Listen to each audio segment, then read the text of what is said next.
cette année a réuni plus de 200 concurrents, avec les modèles les plus sophistiqués, mais aussi les plus insolites et les plus diversifiés. Le rallye du Var vu par un Varois, Alain Mahé connaît l'épreuve mieux que quiconque. C'est exactement le Tour de Corse sur le continent, c'est beaucoup moins serré que certains rallyes dans les Alpes-Maritimes ou même dans les Cévennes. C'est vraiment un test fantastique pour le Tour de Corse.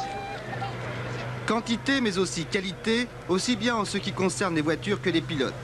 Avec le retour en compétition de Jean-Pierre Nicolas au volant d'une Alpine A310.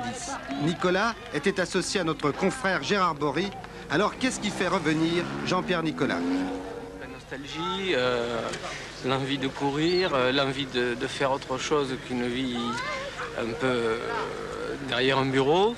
Alors, quand même, ma passion et ma vraie profession, ça a toujours été le sport automobile.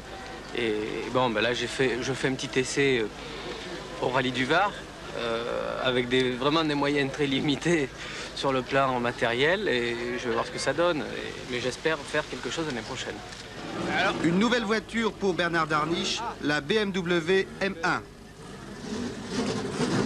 Il est certain que pour le rallye du Var, on va avoir des problèmes au niveau des dimensions des pneumatiques, des roues, hauteur de caisse de la voiture, suspension qui ne sera peut-être pas exactement bien adaptée, et puis le moteur surtout qui a une plage d'utilisation de puissance qui est très faible, 2000 tours, et j'aurai certainement beaucoup de mal à la conduire. Mais la voiture a de telle qualité, cette BM, que l'année prochaine, je suis vraiment très optimiste sur le déroulement de cette saison.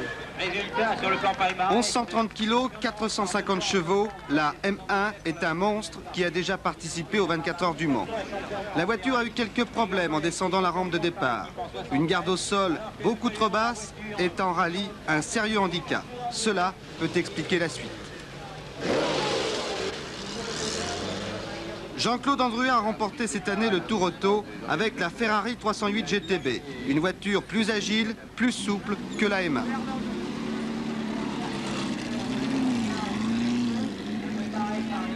Alors Nicolas, Darniche, Andruet, finalement on prend les mêmes et on recommence. Oui, bah, vous savez, en plus, vous savez, quand on tient les places, on les lâche pas comme ça. Alors évidemment, c'est peut-être un peu difficile pour les jeunes, mais je pense quand même que, contrairement à ce que l'on prétend, il y a quand même beaucoup de jeunes garçons qui marchent maintenant dans les rallyes. Là. Le rallye du Var comprend 450 km de spécial répartis en 2 étapes, l'une de jour, l'autre de nuit. En début de course, on a assisté à une véritable hécatombe. Darniche va parcourir à peine 1 km, triangle de suspension cassé. L'expérience a été trop brève pour en tirer des leçons. Autre éliminé, à la 2e spéciale, Jean-Pierre Nicolas, opposé à des problèmes de frein.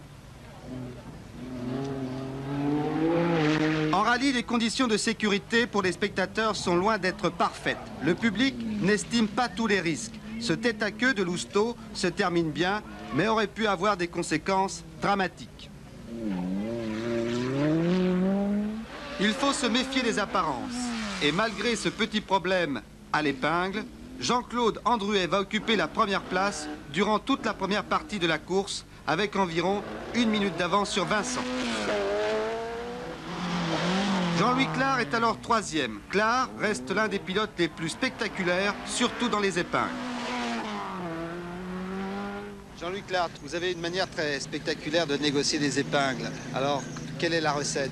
La recette, c'est que la voiture étant très volumineuse et lourde, il est nécessaire de la brusquer un peu, de tirer le frein à main pour enrouler l'épingle le plus vite possible.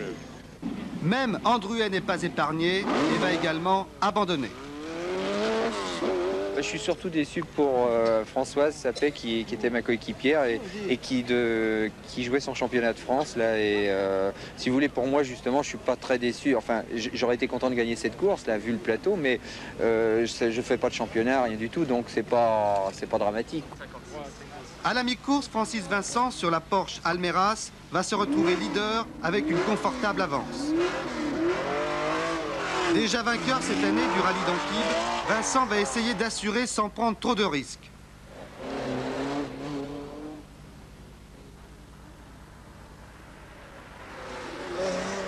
Plusieurs épreuves spéciales seront annulées en raison d'un incendie de forêt. Derrière Vincent, Ballet réalise une course sage et régulière qui va lui permettre de terminer deuxième du championnat de France des rallyes. Alors que la victoire semble acquise pour Vincent, ce que chacun redoute va se produire à 10 km de l'arrivée. Vincent est victime d'une crevaison, il termine au ralenti et perd tout son avantage. Toute la déception de Francis Vincent est exprimée sur son visage. Une roue déchiquetée, c'est toute l'ingratitude du sport automobile.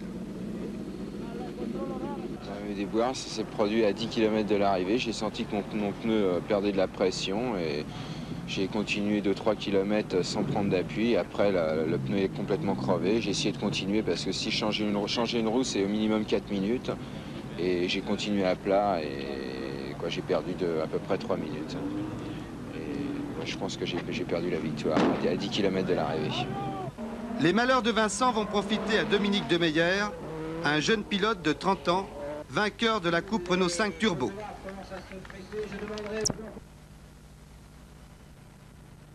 Abandonné rapidement, autrement je crois qu'il aurait quand même été devant moi. En rallye, qu'est-ce le plus important, le pilote ou la voiture? Je crois que c'est un tandem, il y a le pilote, il y a la voiture, puis aussi le coéquipier et l'assistance, ce qui permet à l'auto de rouler. Je vous remercie pour cette interview exclusive.